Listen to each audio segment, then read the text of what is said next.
capacidad de adaptación celular, entonces nosotros llegamos, ¿verdad?, a lo que es la muerte celular, o sea, al daño celular en sí, la lesión en sí, que tiene un periodo que es reversible e irreversible. Una vez se llega a la parte irreversible, al proceso irreversible de la lesión celular, entonces tenemos, ¿verdad?, lo que es la muerte celular.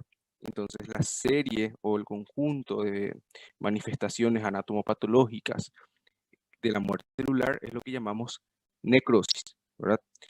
Y por último vamos a estar entonces hablando de lo que es la inflamación de nuevo y las diferencias entonces entre los diferentes tipos, ¿ok? Bueno, entonces, la célula cuando sufre adaptación podemos tener lo que es la hiperplasia, la hipertrofia, la atrofia y la metaplasia, ¿verdad? Entonces, el primero de los procesos que vamos a ir viendo entonces es la hiperplasia, ¿sí? La hiperplasia, nuestra definición era aumento del número de células, ¿verdad? Que consecuentemente lleva a qué cosa? Al aumento del tamaño del órgano, ¿verdad? Aumento del tamaño del órgano. Cuando decíamos hipertrofia nos referíamos al aumento de lo que era el tamaño de la célula en sí. Consecuentemente también teníamos lo que era aumento del tamaño del órgano. La atrofia, ¿sí?, que era pérdida de qué cosa, o sea, disminución del tamaño celular debido a qué cosa, a pérdida de los componentes estructurales, ¿verdad? Y la metaplasia, que era que el cambio de un tipo de epitelio por otro generalmente secundario a un estímulo patológico, ¿sí? Bueno, entonces, el primero, la hiperplasia, ¿sí? Como dijimos, hiperplasia, aumento del número de células, ¿sí?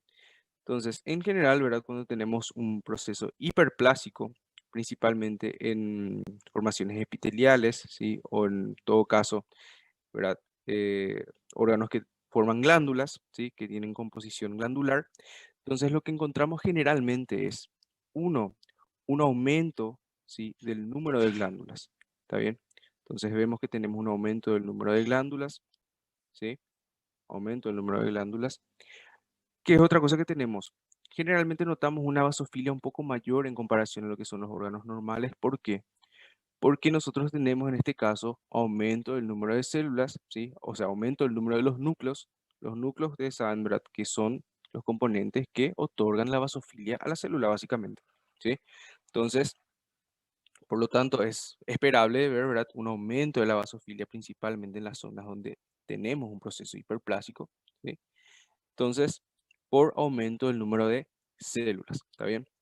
Los procesos hiperplásicos, el mecanismo de adaptación de lo que es la hiperplasia, puede ser o fisiológico o puede ser patológico, ¿sí? Puede ser fisiológico o patológico. Los procesos que son fisiológicos habitualmente son por estimulación hormonal, ¿sí? Por estimulación hormonal. Y los que son o por mecanismos compensadores también pueden ser. Ahora, los mecanismos que son patológicos, ¿sí?, habitualmente son por estimulación hormonal excesiva, ¿sí? Entonces, en este caso, tenemos entonces aumento del número de células. En esta siguiente lámina, ¿verdad?, tenemos lo mismo, pero ya es un mecanismo compensador, ¿sí? Acá vemos nódulos linfáticos. Entonces, ¿qué era? Nódulos linfoides, perdón. Entonces, ¿qué es lo que tenemos? Tenemos aumento, ¿sí?, de lo que es la basofilia general por un aumento marcado de la celularidad, ¿sí? O sea, una hiperplasia. Entonces, en este caso, una hiperplasia compensadora por proliferación entonces de los linfocitos, compensando lo que es, ¿verdad?, una compensación inmune ante una infección probablemente. Ahora, Doctor, macroscópicamente hablando, doctor, las hiperplasias van a traducirse en qué cosa? En un aumento del tamaño del órgano, ¿sí? doctor, ¿me escucha? Habitualmente cuando hay estimulación hormonal, les había dicho en clase, ¿verdad? Cuando tenemos un aumento del órgano por estimulación hormonal, generalmente tenemos a expensas de dos mecanismos, ¿verdad? De la que es la hiperplasia y la hipertrofia también. Pero habitualmente el responsable principal del crecimiento en sí del órgano, cuando hablamos de estimulación hormonal, es la hiperplasia, ¿sí? Entonces, en este caso, tenemos ahora lo que era próstata, ¿sí? La lámina que ya había explicado también en clase, ¿verdad? Pero, ¿qué es lo que tenemos? Comúnmente, ¿verdad? Próstata tiene Disculpe, un doctor. epitelio que es cilíndrico pseudoestratificado, ¿sí? No, ¿me Ahora, cuando escucha? nosotros tenemos una estimulación hormonal excesiva, entonces, ¿qué es lo que tenemos? Da el aspecto, ¿verdad?, de que tenemos una estratificación mayor, ¿sí? Ciertas zonas tenemos también crecimiento de lo que es la celularidad en el tejido conjuntivo, pero principalmente se manifiesta en lo que es el epitelio. Entonces, un marcado apilonamiento celular, ¿sí? Por una proliferación celular excesiva, ¿sí? Entonces, eso es característico entonces de lo que es la hiperplasia en sí.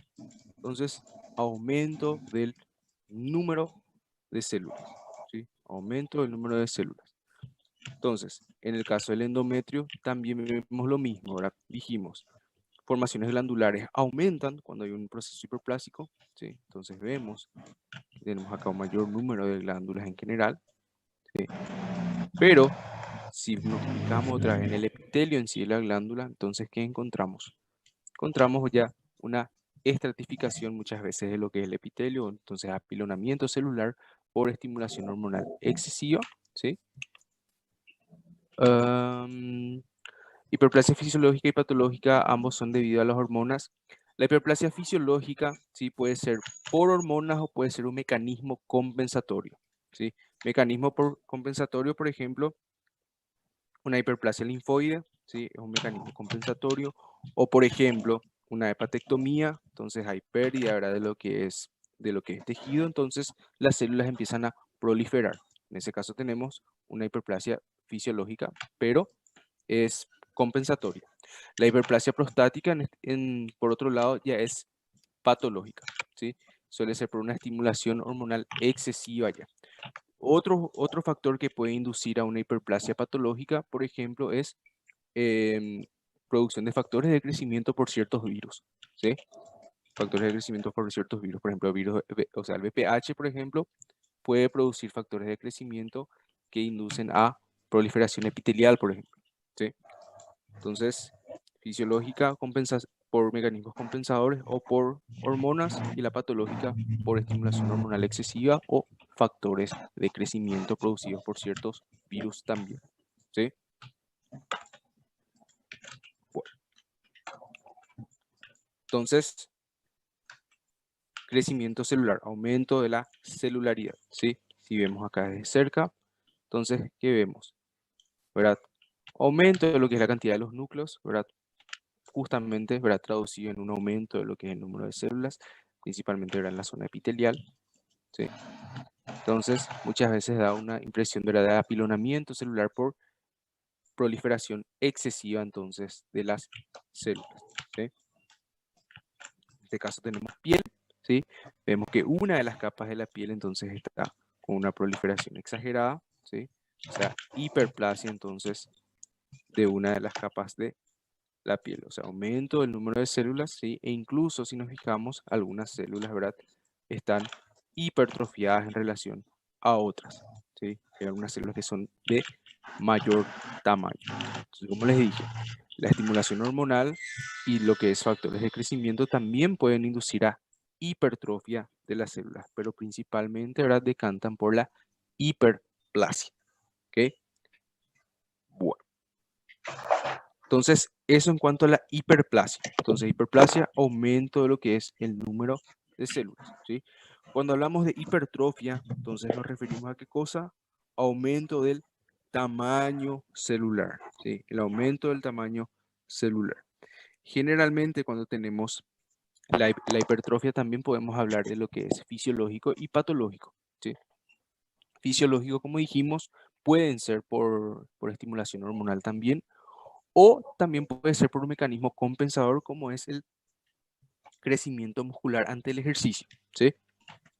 Ahora, los que son fisiológicos también pueden ser por una estimulación hormonal excesiva, o en todo caso se manifiesta principalmente en lo que es corazón, ¿sí? Corazón, entonces, o sea, el crecimiento de lo que es el tamaño de las fibras, ¿sí?, de los cardiomiocitos, debido a, ¿qué cosa?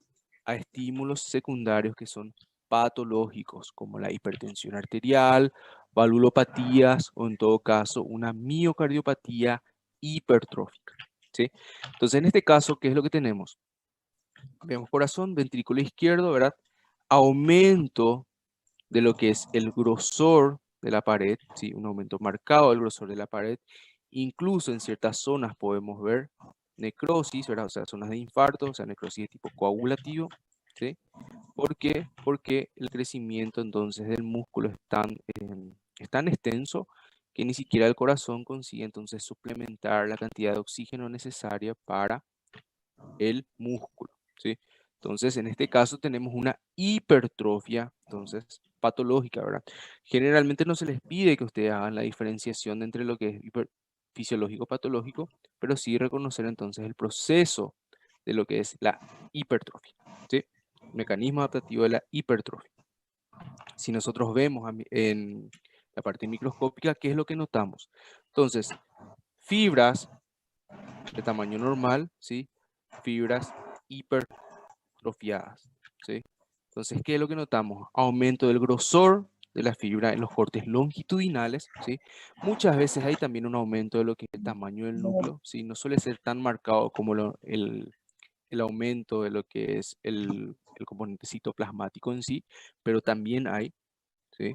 En comparación a lo que son fibras normales y en cortes transversales, como les había dicho en clase, ¿verdad? Comparación con fibras un poco más normales y otras que están hipertrofiadas entonces pueden ver de esta manera, ¿sí?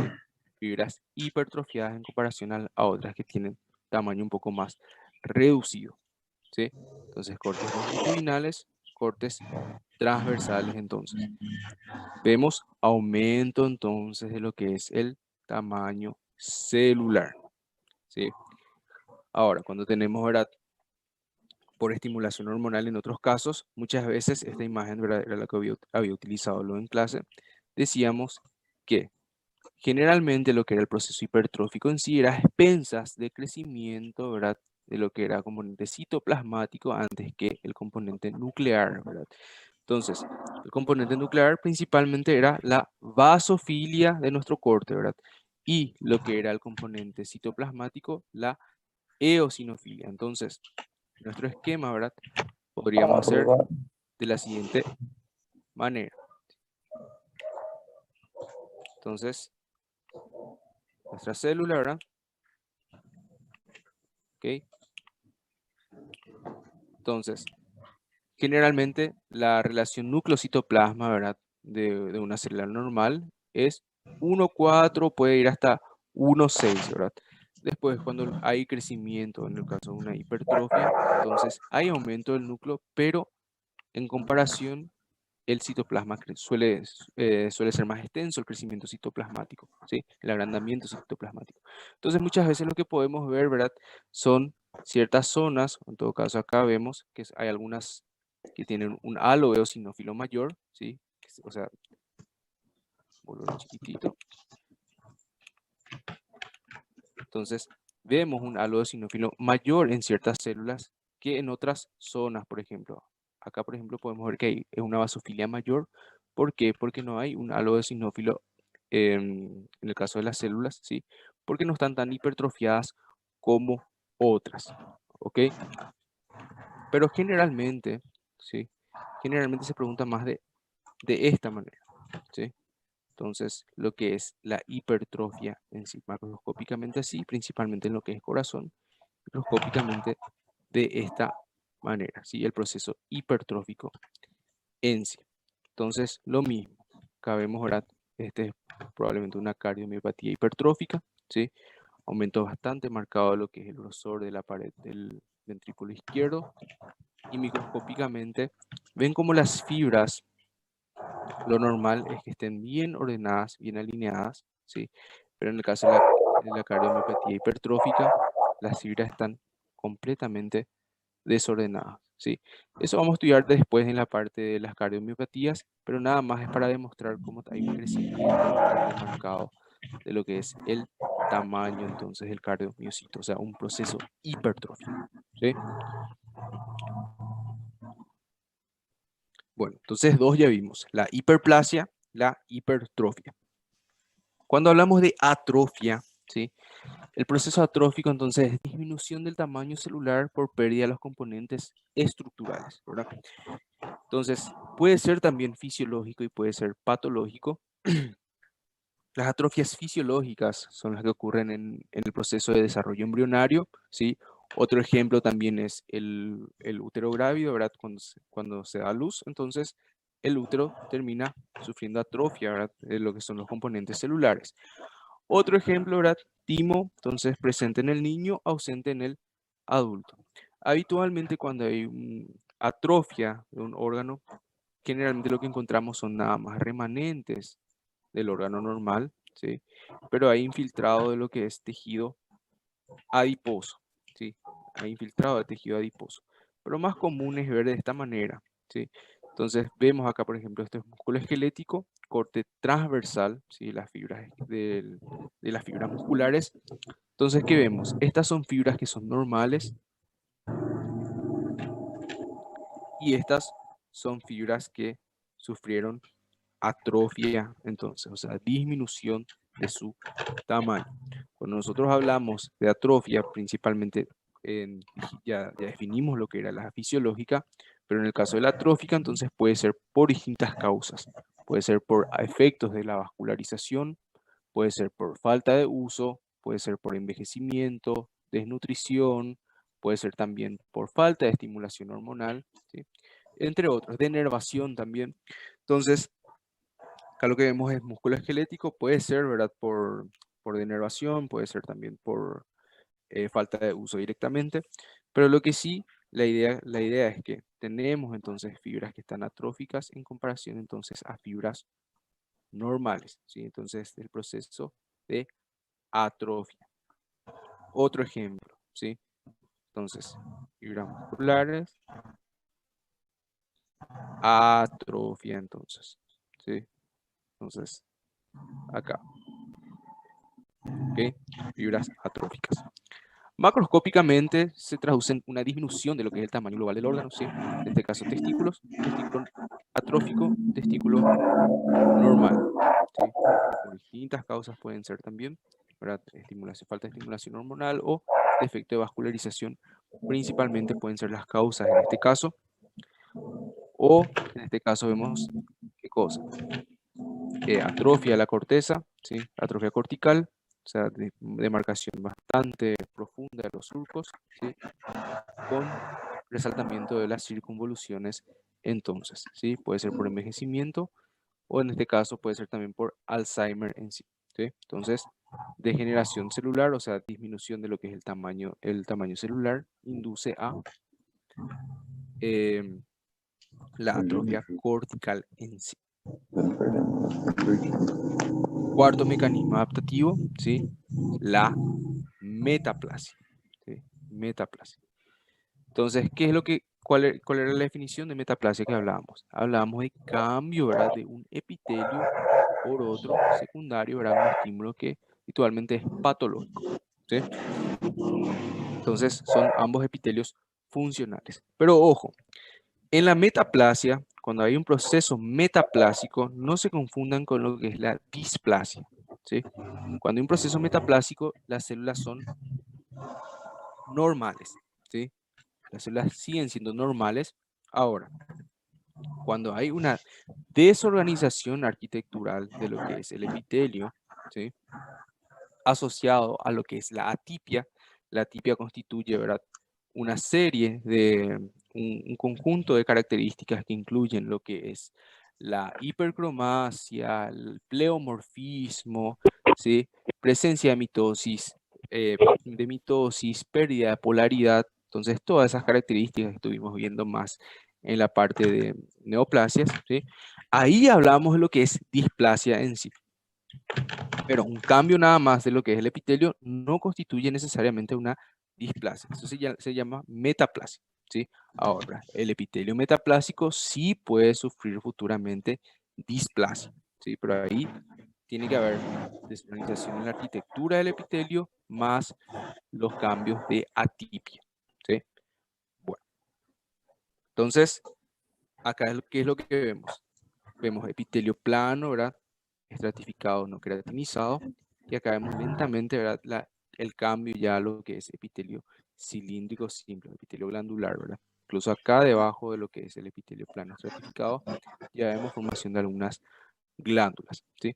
Entonces, el ejemplo que yo había dado en clase, ¿verdad? Era el esófago de Barrett, ¿verdad? Paciente, ¿verdad? Que tiene reflujo gastroesofágico, entonces el ácido, ¿verdad? Del estómago termina llegando al esófago. Inicialmente solo hay daño, pero con el tiempo entonces induce a lo que es la adaptación celular, ¿sí? Que es la metaplasia entonces en este caso. Entonces en este caso produce ¿qué cosa? Formación de glándulas. ¿Por qué? Porque el moco, ¿verdad? Disminuye, o sea, protege contra lo que es el pH del ácido estomacal, ¿sí? Entonces, ante un estímulo secundario que es patológico en ese caso, ¿sí? Y como les había dicho también en clase, el proceso metaplásico en sí es difícil de identificar excepto que nosotros tengamos algunas características, como por ejemplo lo que es la pared del órgano, ¿sí? Las capas, ¿sí? Las capas del órgano. Entonces, identificar de esa manera que no corresponde tal epitelio a tal zona. Pero generalmente se otorga más contexto clínico, ¿verdad? Para identificar lo que es el proceso metaplásico. Y el ejemplo que yo di en clase era, ¿verdad? De un paciente con reflujo gastroesofágico de larga evolución que se hizo una biopsia, por ejemplo, de esófago, ¿verdad? Tercio inferior de esófago, encontramos esto. Entonces, con esos datos que recibimos, entonces podemos hablar de que el mecanismo adaptativo en este caso es una metaplasia. ¿Por qué? Porque encontramos en esto, ¿qué cosa? Epitelio cilíndrico simple, ¿verdad? Con células caliciformes, ¿verdad? Que no corresponde a lo que es en esófago, entonces, en ese caso, ¿sí? Entonces, ahí hablamos de metaplasia también, en este caso, ¿sí? Entonces, vemos epitelio glandular, o sea, cilíndrico simple con células caliciformes. Entonces, si nosotros hablamos ahora del contexto clínico de ese paciente, por ejemplo, en esófago encontramos esto, entonces sabemos que estamos ante un proceso metaplásico, ¿sí? Bueno, lo mismo ejemplo. Entonces, epitelio plano estratificado no creatinizado, acá epitelio ya glandular. Y acá vemos la conversión, entonces, el proceso metaplásico en sí. Bueno, entonces, esos son los cuatro, entonces, mecanismos adaptativos, básicamente. ¿Hay alguna pregunta hasta acá? Antes de pasar a lo que es lesión celular, pueden escribirme en el chat, no hay problema si no quieren hablar.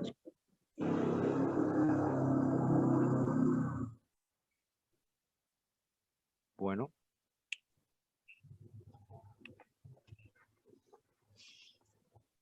ok.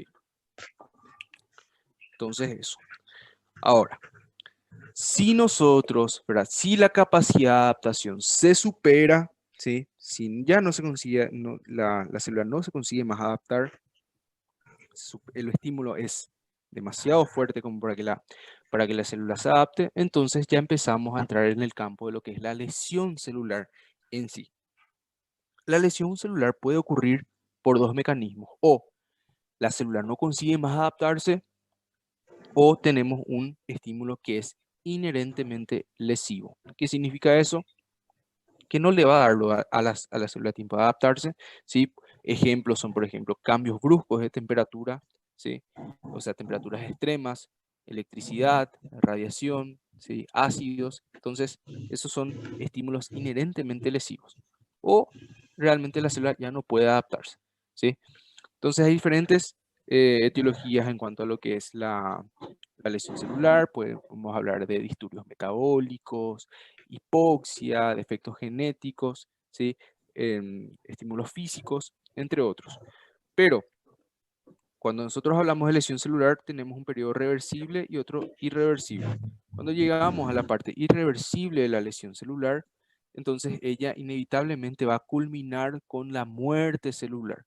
Y nosotros lo que estudiamos en la parte de anatomía patológica principalmente, ¿verdad? Son esas manifestaciones entonces anatomopatológicas de la muerte celular y la clasificación entonces en cuatro grandes grupos, ¿verdad? A ver, ahí está.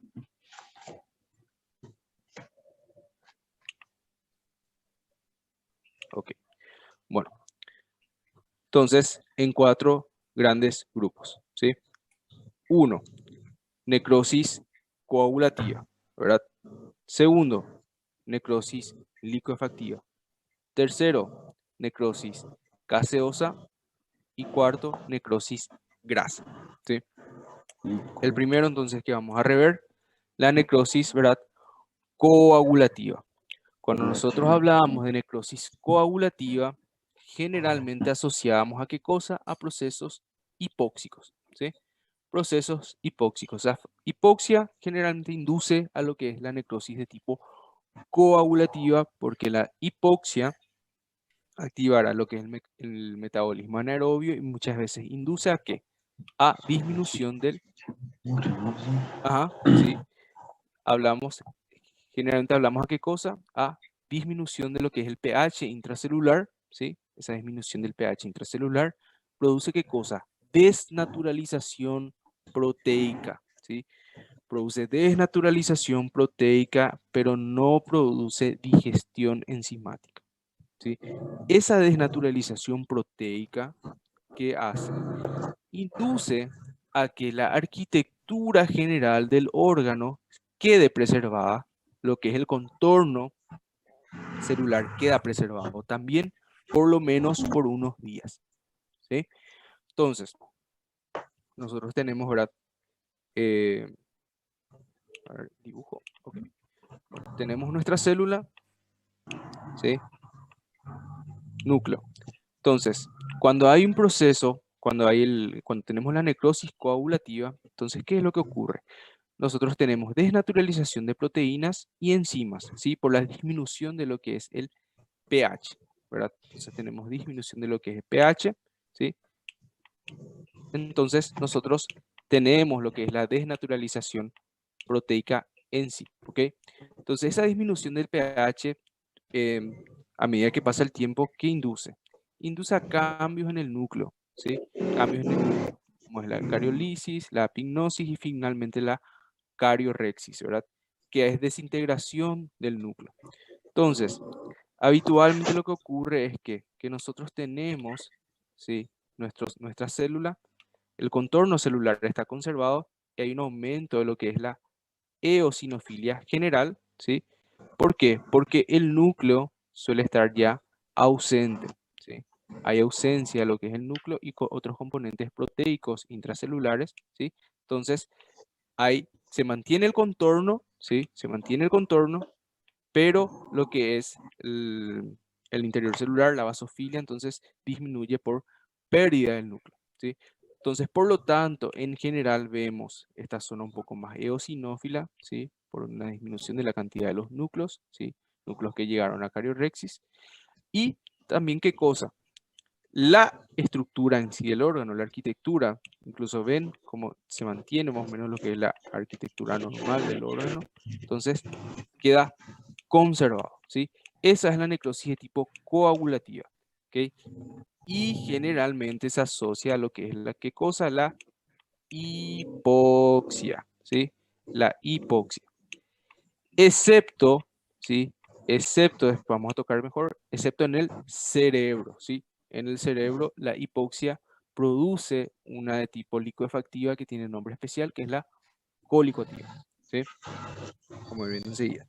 Entonces, asociamos esto a lo que es desnaturalización proteica, ¿sí? Fenómenos hipóxicos, ¿sí? Entonces, pérdida de lo que son los núcleos, pero mantenimiento de lo que es el contorno general. Entonces, por eso macroscópicamente lo que vemos principalmente es una zona un poco más con pérdida de la coloración normal del órgano, ¿verdad? Porque tenemos una zona de infarto, ¿sí? Y microscópicamente vemos esto, ¿ok? Lo que es la necrosis coagulativa, ¿sí? Puede ser, ¿verdad? O el infarto en sí puede ser infarto blanco o infarto rojo, ¿sí? Y eso depende nada más de lo que es la presencia de lo que es circulación colateral, ¿verdad? La firmeza del órgano en sí y la presencia o no de hemorragia intra, o sea, en la zona de necrosis, ¿sí? Si hay entonces hemorragia en la zona de necrosis, hablamos de infarto rojo. Si hay ausencia de eso, nada más hay un mantenimiento de lo que es la eosinofilia, ausencia de lo que es O sea, componente hemorrágico, entonces hablamos de infarto blanco. ¿Ok? Entonces, hipoxia, desnaturalización proteica a la coagulativa. ¿Sí? Entonces, a la coagulativa.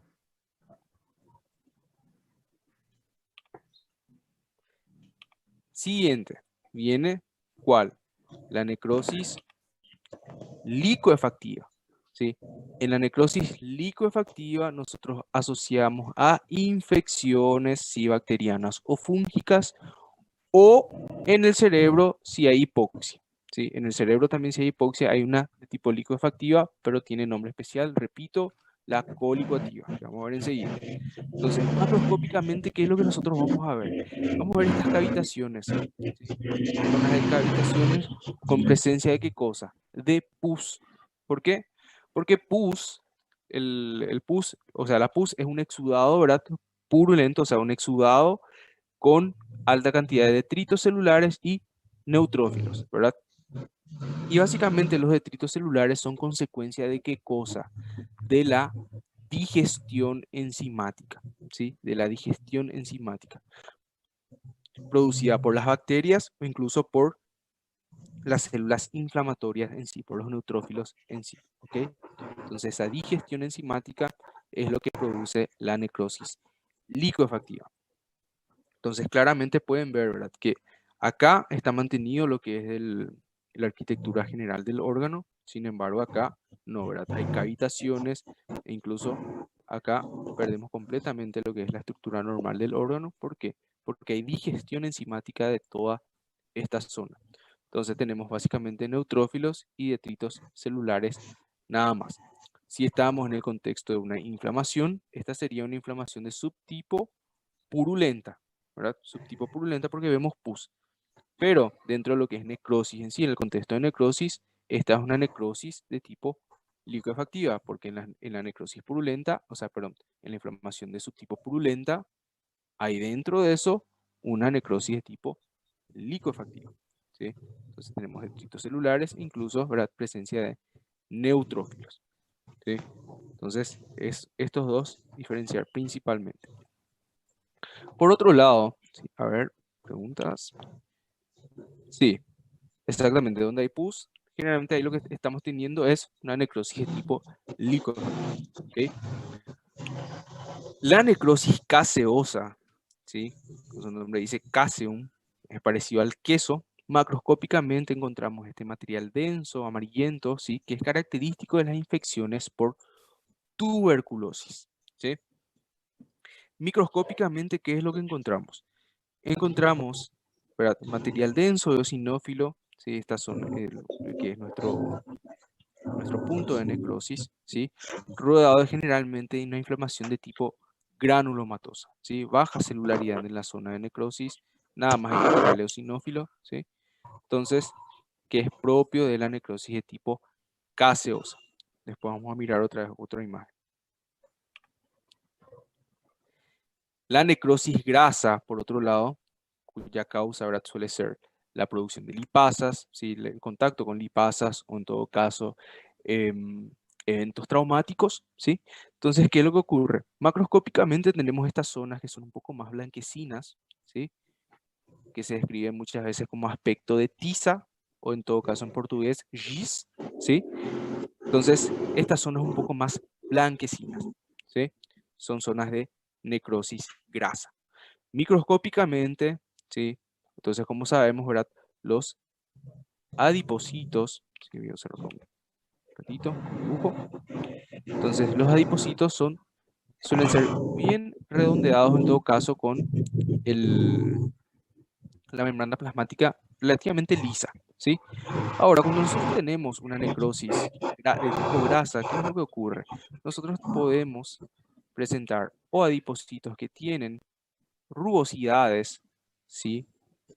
Rugosidades, ¿sí? En lo que es la membrana plasmática, o directamente adipocitos cuya continuidad de la membrana plasmática está perdida, que induce a qué cosa? A liberación o pérdida de lo que es, ¿verdad? Lípidos al espacio extracelular. Entonces, teniendo en cuenta esa descripción, podemos notar, ¿verdad? Como acá. nosotros acá tenemos zonas de necrosis grasa, ¿sí? Directamente hay pérdida de lo que es la integridad de la membrana plasmática de los adipocitos.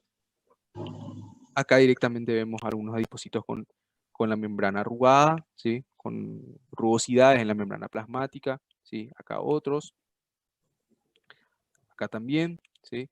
Entonces, directamente pérdida de lo que es la integridad en sí de la membrana plasmática es característico de la necrosis grasa, ¿sí? Todo esto es necrosis grasa, ¿sí? Son distintos adipocitos con pérdida de lo que es la integridad epitelial, o en todo caso, la integridad de la membrana plasmática, perdón, o en todo caso, rugosidades en la membrana, ¿sí? Entonces, la excepción es el cerebro, ¿verdad? Decíamos, la hipoxia habitualmente produce necrosis de tipo coagulativa. Ahora, en el cerebro, la hipoxia sí produce lo que es la de tipo licuefactiva y tiene el nombre especial que es la necrosis colicuativa, ¿sí? Colicuativa. Entonces, microscópicamente va a tener el aspecto, ¿verdad?, de lo que es la necrosis licuefactiva, o sea, presencia básicamente de detritos celulares nada más. ¿Por qué? Porque hay digestión enzimática, ¿sí? Acá también otra imagen. Entonces, esta zona ahora de necrosis, donde vemos material eosinófilo, restos nucleares también por digestión enzimática, pero la única diferencia entonces que tenemos es la presencia entonces de células del sistema nervioso central, ¿sí? Eso es lo único que nos diferencia. Entonces, generalmente vemos así, ¿ok? La necrosis colicuativa entonces, que suele ser por hipoxia, ¿ok? Entonces, dentro de lo que era la parte la parte de necrosis también, ¿sí? Se habla también de la necrosis gangrenosa, que algunos clasifican aparte de lo que es la gangrena, otros dentro, ¿verdad? Porque es una entidad un poco más compleja. Porque cuando hablamos de gangrena, habitualmente, ¿sí? Asociamos a lo que son extremidades, ¿sí? Entonces, las gangrenas, ¿verdad? Pueden ser secas o húmedas. Entonces, las secas habitualmente, por ejemplo, lo que es por disminución brusca de la temperatura, o sea, frío extremo, entonces produce la vasoconstricción, ¿verdad? Entonces, nosotros tenemos, ¿verdad?, lo que es el ennegrecimiento, por ejemplo, de lo que son extremidades, dedos, ¿verdad? Y eso es uno de tipo seco, ¿sí? Ahora, la que es de tipo húmedo habitualmente está asociado a lo que son em, infecciones. Entonces se va a superponer, por ejemplo, una de tipo seca habitualmente sería nada más una de tipo coagulativa, ¿verdad? La que es de tipo húmeda tendría, ¿verdad?, el componente de lo que es la licuefactiva. Por eso es que se superpone un poco con lo que es el concepto en sí de los cuatro tipos de necrosis fundamentales, ¿sí? Entonces se habla de que em, podría estar dentro o algunos clasifican fuera de lo que es uno de estos cuatro tipos especiales, ¿sí? Entonces, antes de entrar en inflamación, ¿preguntas con la parte de necrosis?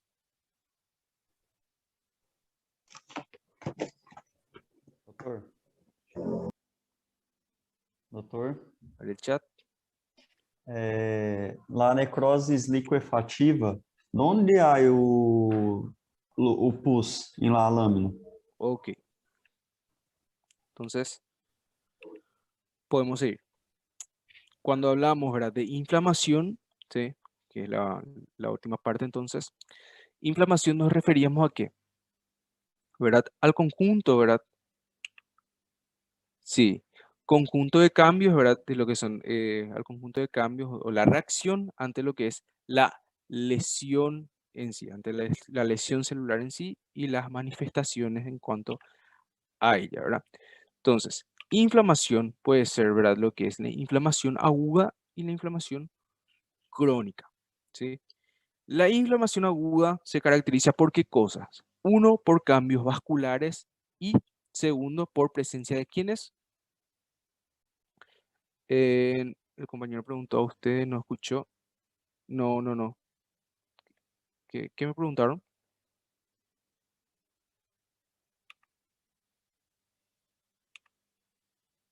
Sí, sí, sí. No sé si hubo problema con el audio. ¿Será que puedo escribir? Porque no sé por qué no está Doutor, me ouve? funcionando. Te espero. Ouve?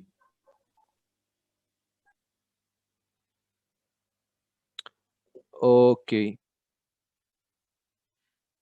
Vamos a ver.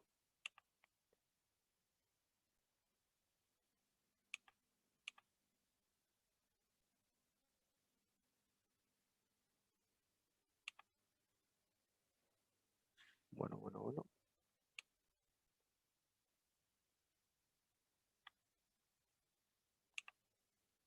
La lámina licuefactiva, vamos a volver. ¿Sí? ¿En esta? ¿En esta te referís? Bueno, todo esto es pus básicamente. ¿Sí? Todo esto es detritos celulares, o sea, restos celulares y presencia de neutrófilos. ¿Sí? Entonces, acá podemos ver mejor. Voy a cambiar un poquitito. Voy a adelantar nomás nada más. Después volvemos a mirar.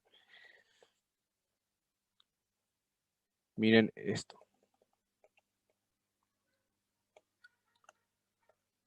Ok. Bueno, acá es una inflamación de tipo purulenta. ¿Sí? Entonces, tenemos presencia ahora de neutrófilos y todo eso, pero también tenemos una zona donde tenemos qué cosa. Tenemos detritos celulares, que son restos nada más eosinófilos, ¿sí? Y restos basófilos, o sea, restos nucleares, ¿sí? Entonces, esta parte donde tenemos detritos celulares, nosotros tenemos una inflamación, o sea, una zona de necrosis licoefactiva, ¿sí? Necrosis licoefactiva. Entonces, se superpone con lo que es el subtipo especial, que es la tipo purulenta, ¿sí? Que vamos a ir viendo enseguida otra vez, ¿ok? Entonces, si alguien tiene una pregunta, yo no escucho, no sé, es que me parece acá que está para todos, pero cualquier cosa me dicen en el chat, ¿sí? Bueno, entonces, aguda versus crónica. Aguda, cambios vasculares principales, ¿sí? La vasodilatación, ¿ok? Y la población celular principal es ¿cuál? La de los neutrófilos, ¿sí? Neutrófilos, entonces, ¿ok? Ahora, en la parte de lo que es crónica, principalmente, ¿qué células son? Los linfocitos, ¿sí? Linfocitos también pueden estar presentes macrófagos y lo que son los plasmocitos y la presencia de fibrosis, entonces algo característico en ese caso, ¿ok? Bueno, entonces esa es la diferencia principal. Cuando hablamos de inflamación aguda, hablamos de que de pocos días de evolución, ¿sí? Unos días nada más. Ahora, cuando hablamos de inflamación crónica, pueden ser semanas o meses entonces de inflamación, ¿sí? Macroscópicamente, la inflamación que es aguda, ¿sí? La inflamación aguda tenía la tetrada de Celso, ¿verdad? Que era la presencia de rubor, calor, tumefacción, dolor, ¿sí? Y nosotros veíamos qué cosa, el rubor y la tumefacción, ¿sí? Eso era lo característico entonces de la inflamación aguda. Ahora, cuando nosotros teníamos una inflamación crónica, generalmente la presencia de fibrosis inducía qué cosa? A, incremento del grosor de lo que es la pared del órgano, ¿sí? Aumento de lo que es la rigidez, ¿sí? La rigidez del órgano en sí, disminución, o sea, aumento de lo que es la disminución de la coloración en sí del órgano, ¿sí? Más blanquecino. Y también, ¿qué cosa?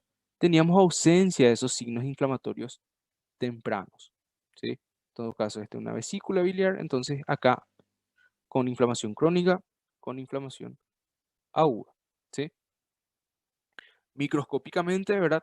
Presencia de neutrófilos definía lo que era la inflamación de tipo aguda y la presencia de linfocitos, ¿verdad? Linfocitos, en todo caso macrófagos también, definía lo que era la inflamación de tipo crónica, además de la presencia de fibrosis ya en ciertas zonas, ¿ok?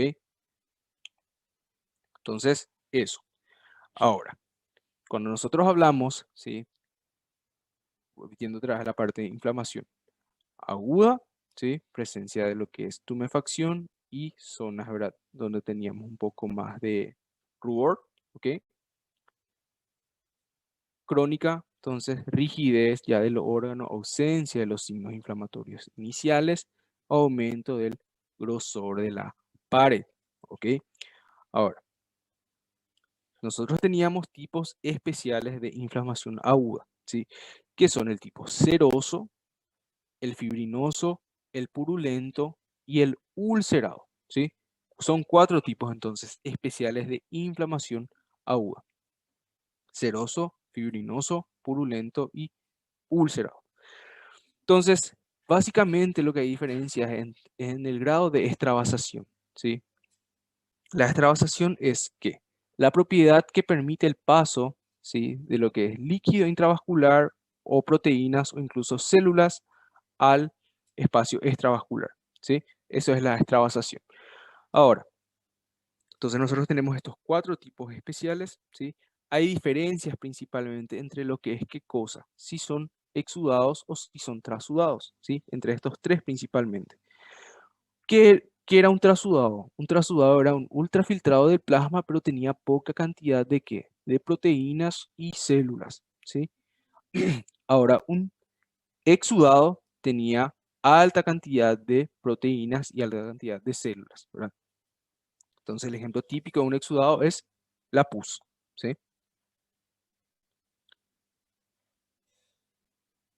Entonces acá, de nuevo, microscópicamente, ¿verdad? Inflamación de tipo aguda, ¿sí? Presencia de neutrófilos. Entonces, el primer tipo especial, la inflamación de tipo serosa, ¿sí? Inflamación de tipo serosa.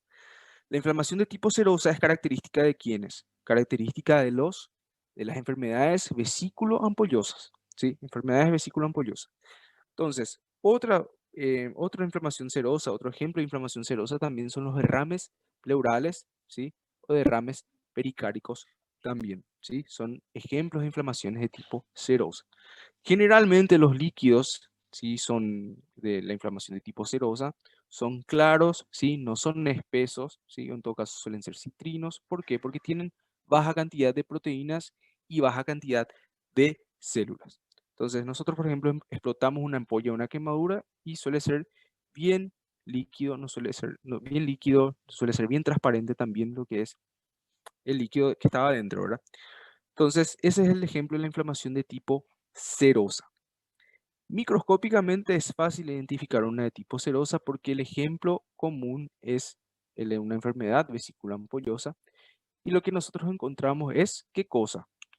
La separación, ¿sí? Principalmente, sí, exactamente, es un trasudado, ¿sí? Y en la parte de, cuando nosotros hacemos lo que es la microscopía, ¿verdad? Vemos qué cosa, separación de lo que es epidermis, ¿sí? De hipodermis, ¿ok? Vemos una zona sin tinción, básicamente ¿por qué?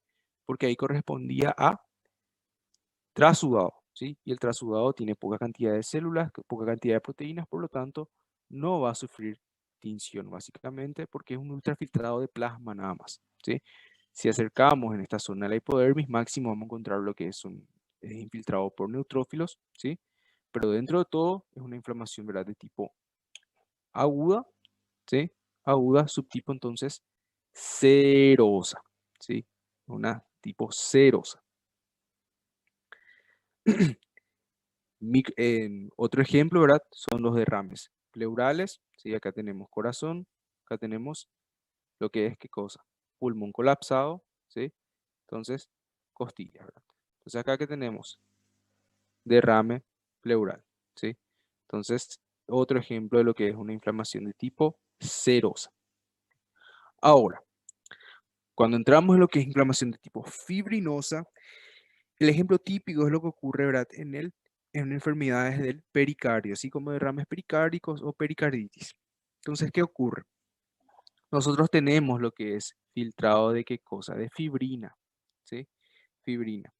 Y la fibrina inicialmente, ¿verdad? Tiene este aspecto rojizo, ¿sí? Que se acopla a lo que es la pared del pericardio o pared del corazón, ¿sí? Y con el tiempo termina formando estos haces, ¿sí? que conectan lo que es pared del corazón con pared de pericardio, ¿verdad? Y en clase habíamos dicho, ¿verdad? Que tenía ese aspecto de qué cosa, de pan y manteca, ¿verdad? Entonces colocábamos la manteca dentro del pan, abríamos y tenía ese aspecto, ¿sí? Entonces eso es característico de la inflamación de tipo fibrinosa. Entonces, microscópicamente es un poco más difícil de identificar. ¿Por qué? Porque sin contexto, ¿sí? Sin contexto de que estamos en pericardio, en espacio pericárdico, nada más encontramos lo que es este material eosinófilo, ¿verdad? Con tinciones especiales, sí, da para identificar mejor, pero en este caso, no. Cuando hablamos, ¿verdad?, de la inflamación de tipo purulenta, es macroscópicamente presencia de pus. No duden, presencia de pus, entonces de tipo purulenta, ¿sí? Inicialmente un derrame pericárdico puede ser seroso, ¿sí? Ahora, con el tiempo sí puede haber lo que es extravasación de fibrina y ahí sí podemos ver esto, ¿sí? Ahí sí podemos ver esto o podemos incluso llegar a ver formación entonces de estos haces que conectan ambos, la pared del pericardio con la pared del corazón en sí. Pero en un estadio bien temprano, un derrame pericárdico sería de tipo seroso, ¿ok?